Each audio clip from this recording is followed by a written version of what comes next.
Welcome to Shorty SuperCoach. It's nearly Christmas and Shorty's just getting around to doing some Christmas shopping, and that was an absolute bitch trying to go in. And I just live in Geelong, so it's nothing too crazy or hectic like you might get in Melbourne, but it's just crazy times. That's what you get for leaving it to, what are we, December 23rd. So that's what you get for leaving it so late. So but anyway, I thought I'd take a look at the Giants. Look, I think they've actually got probably the most options out of just about anyone. I was having a look at them and I thought, there's a few guys that I reckon would be locked into my side at the moment. I'm not smashing out any team pickers just yet. If you're liking this content, feel free to comment away anyone that you'd like me to take a look at in future clubs, just so I can sort of knock those up too. But yeah, I think probably going to try and smash these out. I'm off to Brisbane over New Year's, so I'll try and smash a few out over the next few days and then just schedule a couple of videos just over that New Year period. And then once January sort of hits, we're going to go nuts, I think. Footy will really start to ramp up once training and that sort of really gets going and we start to see a little bit more hardcore content. So yeah, I just want to take a look at the Giants, and we'll take a look at the lock, the breakout contender, the risk. No chance for Shorty's side. And like I said, the lock, there's a bit going on here. Tim Taranto, available as a forward. You got to love that.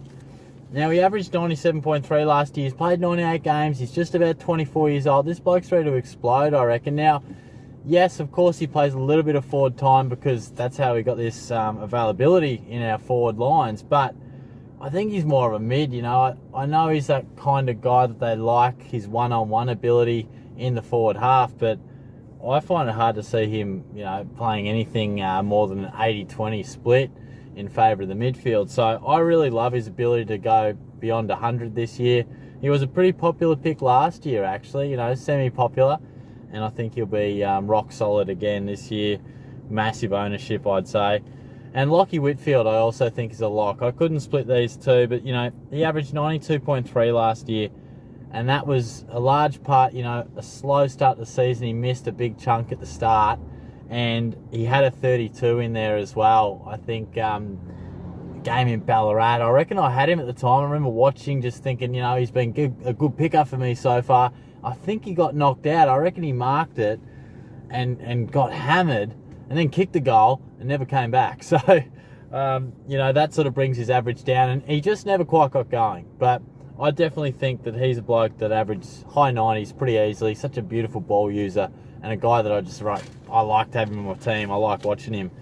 In terms of a breakout contender, I've got three youngsters that I think all have some really big possibilities. Maybe not for this year. Two of them definitely could, but Finn Callaghan, don't even know how to say it, but he got drafted, pick number 3, big body guy. Can he get the opportunity? It's a pretty tough side to break into that Giants midfield, but just keep him on your radar in terms of a sort of draft option.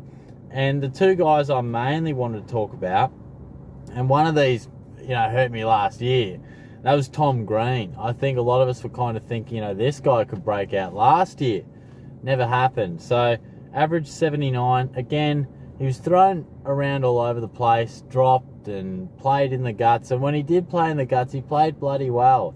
But the thing is, that Giants midfield has a fair bit going on. So it'd be quite interesting to see where he does line up. But if he gets good opportunity in the midfield, I reckon he could be definitely a chance for 90 plus, which is a nice breakout, but he's so awkwardly priced, it's not like we're going to pick him, you know, so that's what's awkward. So some of these guys are, you know, someone to maybe keep in mind for your draft as well. Same can probably be said for Lockie Ash, averaged around that 76 mark. He's got a great bit of dash and speed around half back and a nice ball user. I know we didn't always see it at game day, but I do think he's a nice user of the pill. So one to keep an eye on there. And the risk, well, he's probably the most interesting candidate at the Giants, and that's Stephen Cornelio. He's been a lock for us in previous years, you know, not super recently, but at his best, he's been a great selection. And last year, it just all went to pieces for him. He just had the 5 games, averaged 60, and look, 88, 80, start of the year was sort of thinking, gee, Cogs is a bit off, then a 26, 31% time on ground, returned throughout the year, 92, then missed again, and I think at some stage later in the year scored 14 with, early. He was off early, so had his injury issues and positional issues and struggled with the captaincy, and his form went by the wayside. It all went pear-shaped. But his price, I saw it the other day, I think it's 236 or 261k, and we can get him in the forward line. So, if there's even a smidgen of an example that he could be back in business, playing a bit more midfield or just looking fit, because he's not a defensive small forward, which is kind of what they turned him into for the time being, because he just couldn't go through the middle. So I think if he gets back to being a rotation in that midfield, he's pretty hard to not go with. But his body, and pretty regular, he has gone down. So probably one we're just going to have to monitor his pre-season. And I didn't really have anyone that's no chance for my side. Obviously, Toby Green is the clear one that won't be, because he's missing the first 5 weeks. But that goes without saying. I couldn't really find anyone else. No one really stood out to me and said, look, they're just a no-brainer to not go with. That's someone we might even think about. But I do think the Giants' ruck department is something we could just take a little bit of a look at.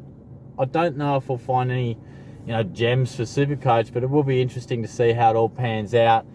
Flynn, could he sort of take his game to the next level if he can be the main guy? I think it's always interesting when we see a club that doesn't really have their ruck department sorted out and a couple of young guys vying for it. So if they go with one and they get big time in the ruck on their own, well, we know that can lead to pretty big points. And we saw it at times from Flynn, but he was just all over the place. So it'll be interesting watch this space. So I'd love to hear your thoughts, particularly on Taranto. Are you locking him in? Will Whitfield be in your back line? And in particular, Cornelia. I think that one's going to be a real make or break for us. So I'd love to hear your thoughts. Have a good Christmas if I don't post a video beforehand. I'll chat to you guys soon. Cheers.